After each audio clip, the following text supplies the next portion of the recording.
Hi, this is Corey Johnston, and today's lesson is going to come from the 4th chapter in the book of Nehemiah. An interesting story. I did do some preparation and planning for an earlier lesson, but the Spirit drew me in an unanticipated and unplanned direction. I ended up retitling the title of that discourse to Trump in Nehemiah, History Repeating Itself. It's a pretty spectacular one. I'd recommend it checking out, but I promise to be more disciplined in communicating on this message today. And we just want to review what briefly came before it. Nehemiah, we read, was the Persian king's cupbearer, and he had a comfortable life in the palace with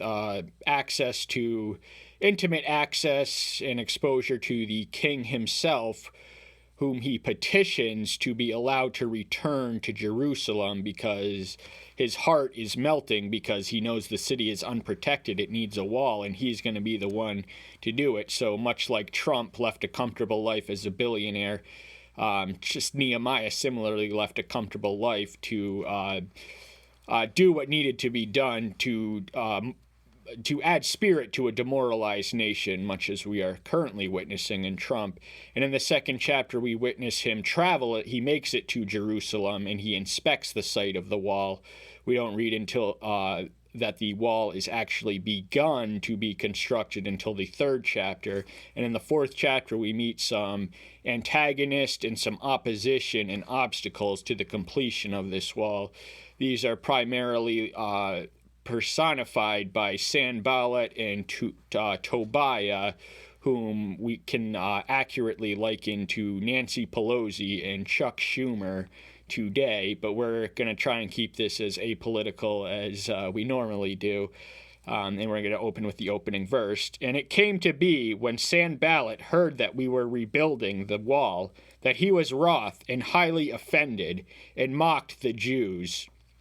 So Sanballat is a non-Hebrew. He's a neighbor from I don't quite know where, but the nations to the north, east, and the south all had reasons to fear the rebuilding and reconstruction of Jerusalem. And this because they were threatened militarily by the presence of a strong walled city, and so he was angry and offended, and he resorts to mockery and ridicule of the Jews, who are Yahweh's people. And unbeknownst to those who are outside of Yahweh's people is that when they laugh at them, he laughs at them from the heavens. You cannot mock Yahweh or his people. And he spoke before his brothers in the army of Samaria and said, "What are these feeble Jews doing? Are they going to restore sacrifice, complete it in a day? Are they going to bring to life the stones from the heaps of rubbish which are burned?" So he's a Samaritan, we just read, and this ultimately permeates the division of Jews and Samaritans, which would flourish at least until the breaking down of the walls, of which we read in the 8th chapter of Acts, when the new faith is spread. Christianity includes Jews, Samaritans, and Gentiles, but there was very much a division between the Jews and the Samaritans, and the Samaritans did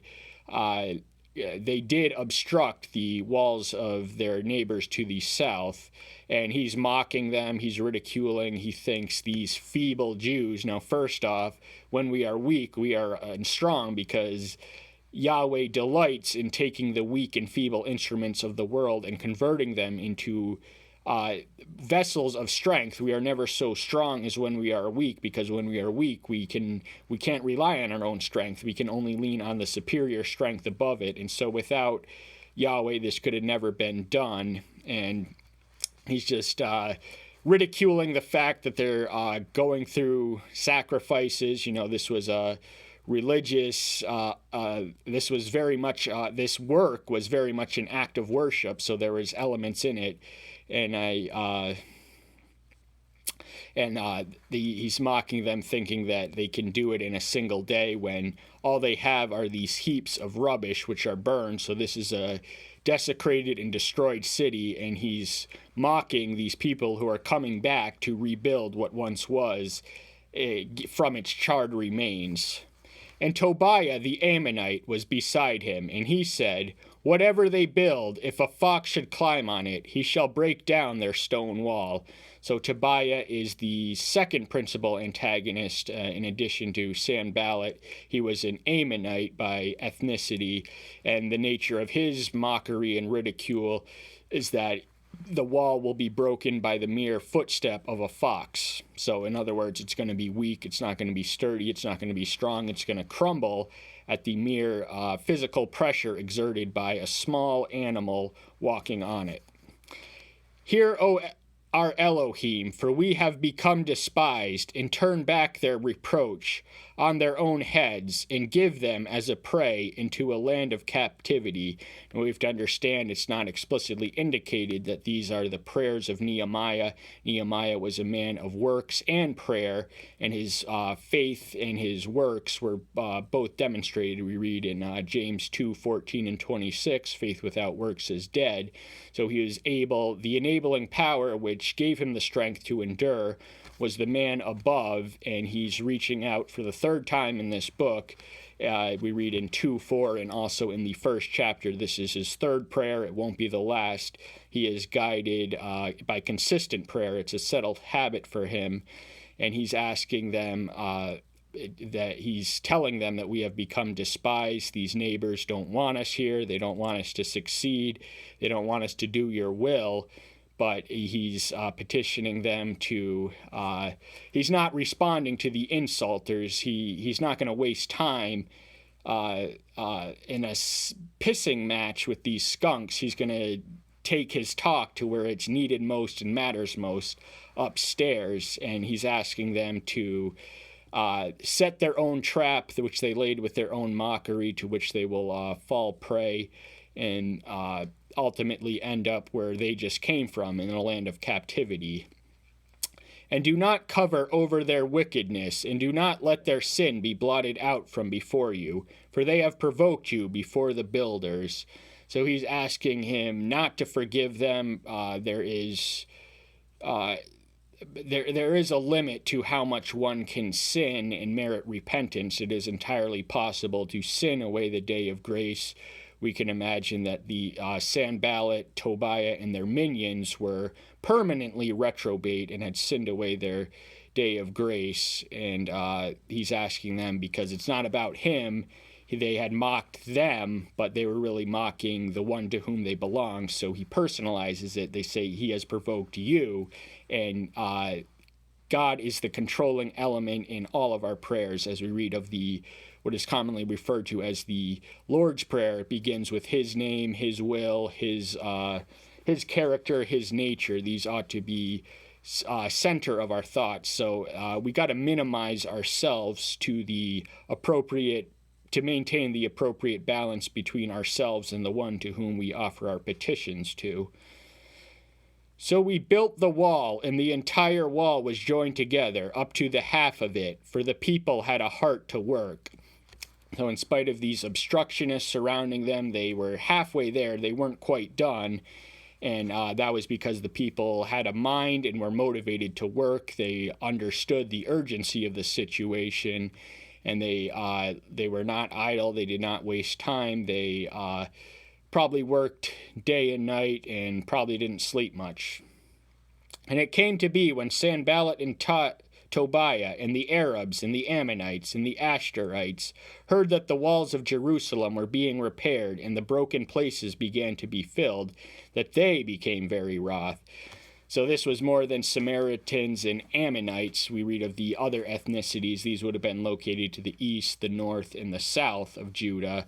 The Arabs would have been to the south, and I'm not entirely familiar with where the Ammonites, although Tobiah was an Ammonite, and Ashdodites, I never heard of them, but in any case, they were united in their conspiracy to obstruct this great project, which needed to be done. It was in the will of the Father that his people would be protected in their chosen city, which they had every right to return to. It was his will that they return and flourish and be protected. And it came to be when Sanballat and Tobiah and the Arabs and the Ammonites and the Dodites heard that the walls of Jerusalem were being repaired, and the broken places began to be filled, that they became very wroth. So this is a repeated experience that they're provoked to wrath. They're angry. They don't want them to be there. They don't want them to do what they are doing. They're going to do everything in their power to obstruct, disrupt, and corrupt and ultimately destroy the plans that they have in motion, and they're halfway there already. So it's a little later than they would like to receive the information, but in any case, the opposition has increased exponentially at the news of their sudden success. And it came to be when Sanballat and all of them conspired together to come to fight against Jerusalem and to do harm to it. All, three-letter word key, so all of the aforementioned peoples and ethnicities were combined in their conspiracy to obstruct and injure the work in motion. But we prayed to our Elohim and stood as watch against them day and night because of them. So the watchmen, now every walled city was invariably walled, and there's a reason that no ancient city existed without a wall, because it would have been reduced to smithereens in a split second. Walls were militarily necessary to protect ancient cities, and this would have demanded watchmen who stand on the wall, and Ezekiel likens the role of the prophet to that of the watchman. The watchman stands and guards from physical dangers, enemy intruders. The prophet is similarly watchful and warns of spiritual dangers.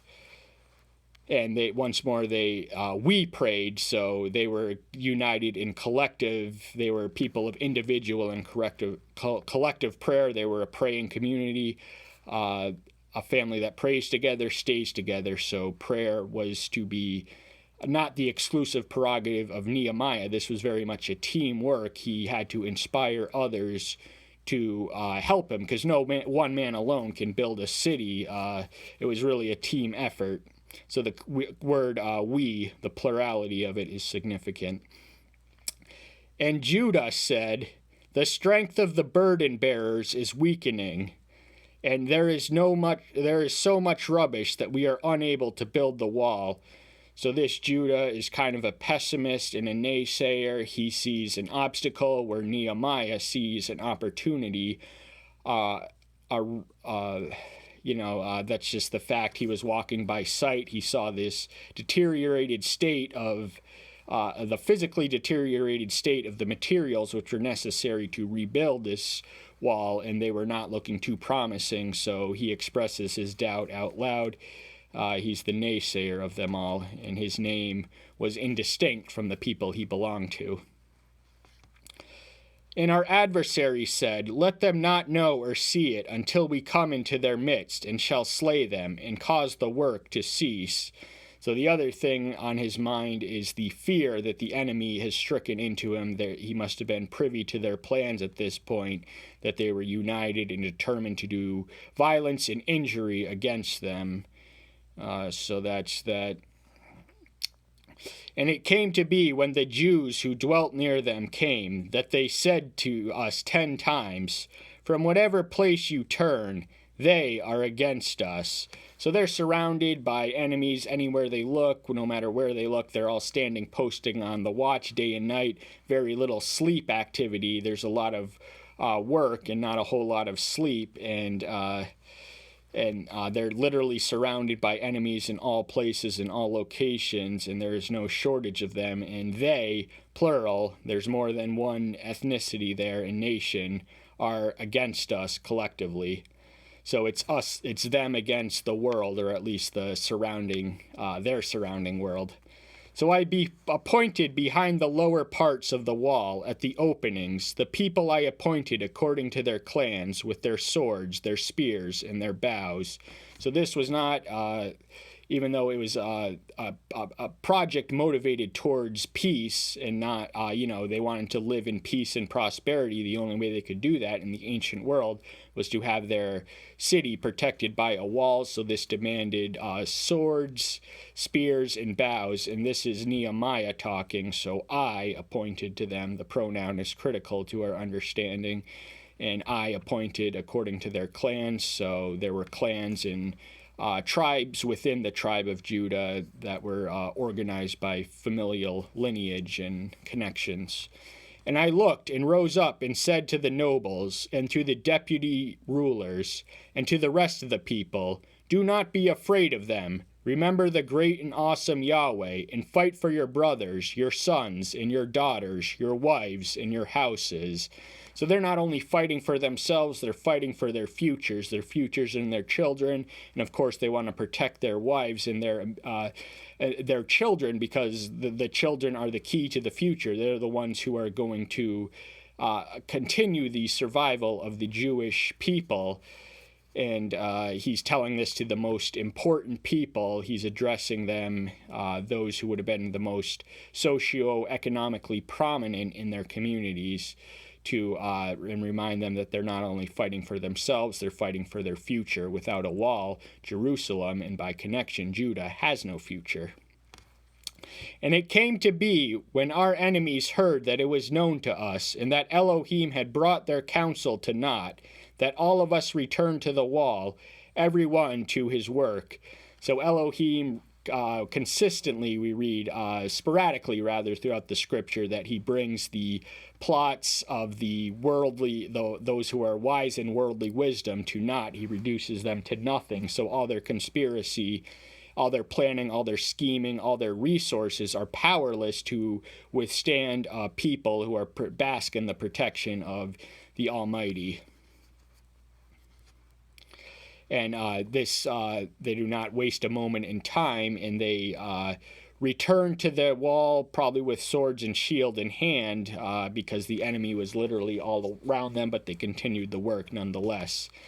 And it came to be from that time on that half of my servants were working in the work, while the other half were holding the spears, the shields, and the bows, and the breastplates, and the rulers were behind all the house of Judah. So there's a division of labor. There's builders and there's soldiers. The builders need to build, but in order to do that, they need to be protected by the soldiers, who wouldn't be there if there weren't builders. So there is a division of labor. I might have earlier implied it could be interpreted as an implication that the builders were there with sword and shield in hand. We learn in this verse that there's actually a division of labor.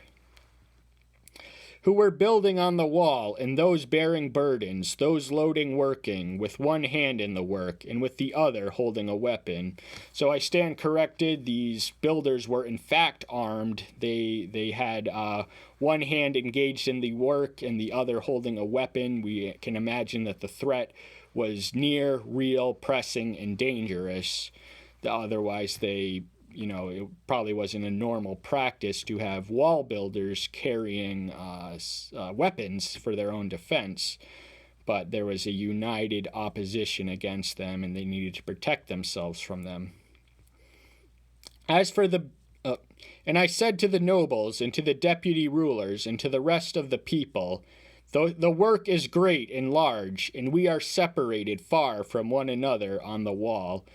So he's stating the obvious, that they do have a monumental task. None of them can do it alone, and none of them can do it apart from the one above, who they collectively pray to and worship. The secret to their strength is in Yahweh. In whatever place you hear the sound of the ram's horn, join us there. Our Elohim fights for us. So the wall already being halfway built to its intended height around the city, certain parts would have been vulnerable to the enemy's encroachment. So they had a ram's horn, which incidentally was an instrument of the watchman we earlier referenced, to warn the city that enemy intruders were coming. The enemy intruders were already there. They were a stone's throw away, or not much further, we can imagine. They meant business, so they had to mean business all the more. So we labored in the work, and half of them held the spears from the break of day until the stars appear. So we gather that there's not a whole lot of sleeping going on. This is a monumental task, and they There's a division of labor, so certain people hold the spears and the weapons and are engaged in the practice of protecting, and then they switch shifts at night. At that time I also said to the people, let each man and his servant spend the night in Jerusalem, and they shall be our guard by night, and for the work by day. So the division of labor are two sides of the same coin. No one is a builder who is not a worker, or vice versa. They are all in this together, and they all have to collectively and individually provide for their common needs, the building of the wall and protection, in order to make it possible. So neither I, nor my brothers, nor my servants, nor the men of the guard who followed me, none of us took off our garments, each one his weapon, even at the water. So they wouldn't do so unless there was a very real and present threat and danger, and they... So Nehemiah was a man of action who had a sword in hand, as did all the people of Judah at this time. And there's a very good reason for that, because this was a military endeavor, and they needed to be militaristically minded. But that's the final verse. That's all the time we have for today. Thank you so much. I'm so glad you're here. Stay tuned until next time. I'll see you then. Bye-bye.